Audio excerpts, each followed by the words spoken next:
کثرت کے ساتھ درود بھیجنا ہے محمد و آل محمد علیہ السلام.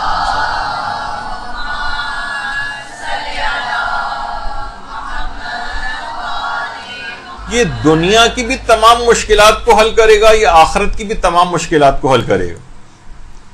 حتیٰ کہ جو یقینی اور حتمی جو حادثات ہوتے ہیں اس تک کے اندر کس طرح سے یہ بچا کر لے جاتا ہے درود.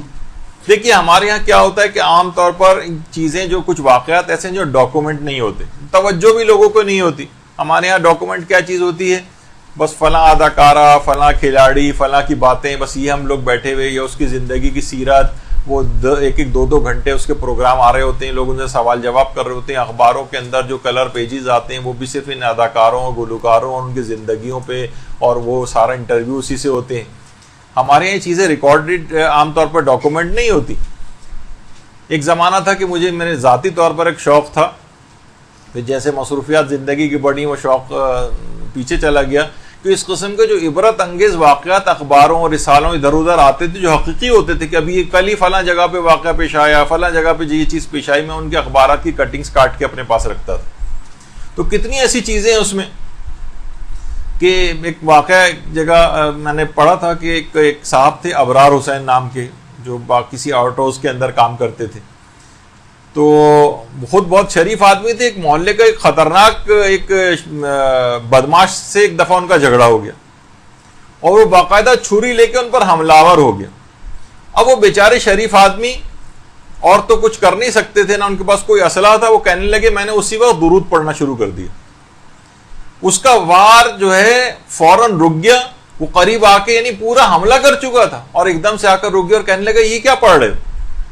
اس نے کہا کہ میں محمد و آل محمد پر درود پڑھ رہا ہوں. اللہم صلی علی محمد.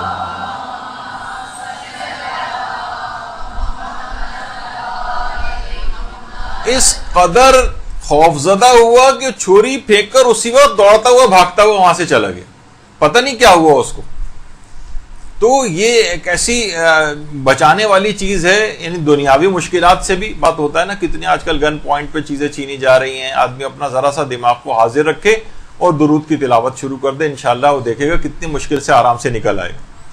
اسی طریقے سے 29 جولائی 1999 کو فیصل آباد کے تمام مقامی اخبارات نے بھی اس خبر کو شائع کیا تھا کہ منگل کا دن تھا وہ، اور گوجرانوالا جو روڈ ہے اس پر ایک ویگن اور ایک ٹریلر جو تھا اس میں ایک تصادم ہوا، اور ایک مسافر نے بعد میں انٹرویو دیا کہ عموماً جب سفر ہوتا ہے ظاہر ہے ایک جگہ سے دوسری جگہ جا رہے ہیں تو مسلسل، اس مسافر نے کہا کہ وہ مسلسل درود پڑھتا ہوا جاتا تھا.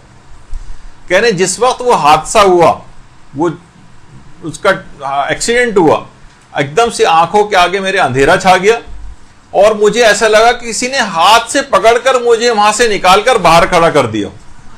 اور وہ تمام مسافر اس بس کے جو ہے وہ ہلاک ہو گئے تھے، لیکن یہ اس کو ایک خراش بھی نہیں آئی. ہر طرف وہ کہہ رہا ہے جب مجھے تھوڑا سا ہوش آیا تو دیکھا کہ ہر طرف انسانی اعضاء بکھرے پڑے اور مجھے خراش تک نہیں آئی. پھر اس کے بعد مقامی افراد کے ساتھ مل کر جو ہے وہ اس نے امدادی کاموں وغیرہ کے اندر حصہ لیا.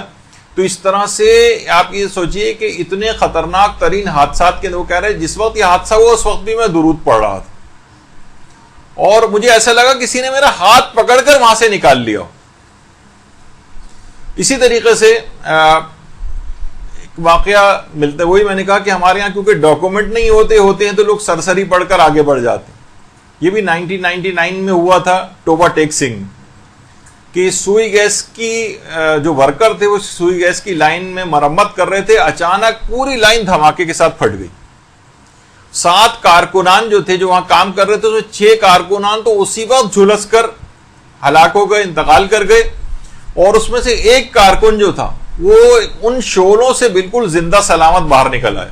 ذوالفقار نام تھا ویلڈنگ سپروائزر اس کا. اور یہ جو واقعہ ہے یہ اس زمانے میں جو روزنامہ جنگ لاہور تھا اس نے بھی اس بات کو چھاپا تھا، اور مسلسل اتنی خطرناک آگ تھی کہ 12 گھنٹے تک جو ہے وہ آگ پر قابو نہیں پایا جا سکا تھا.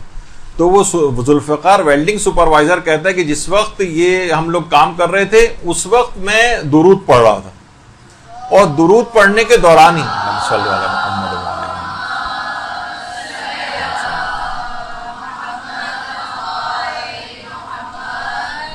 7 کارکنان میں سے جو سب ایک ساتھ موجود تھے، 6 اسی وقت انتقال کر گئے، اور جو درود پڑھ رہا تھا وہ آگ سے بالکل زندہ سلامت، ذرا سا بھی اس کے اوپر کوئی اثر نہیں ہوا، جبکہ اتنی خطرناک آگ تھی 12 گھنٹے تک بجھائی بھی نہیں جا سکی تھی۔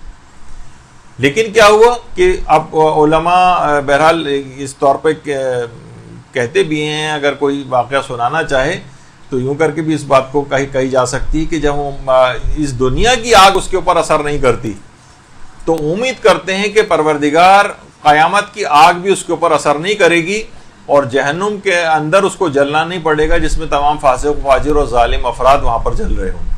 تو انشاءاللہ وہ والی آگ سے بھی پروردگار اس کو بچا لے گا۔ جب یہ درود دنیا کی آگ سے بچاتا ہے تو یہ آخرت کی آگ سے بھی بچائے گا۔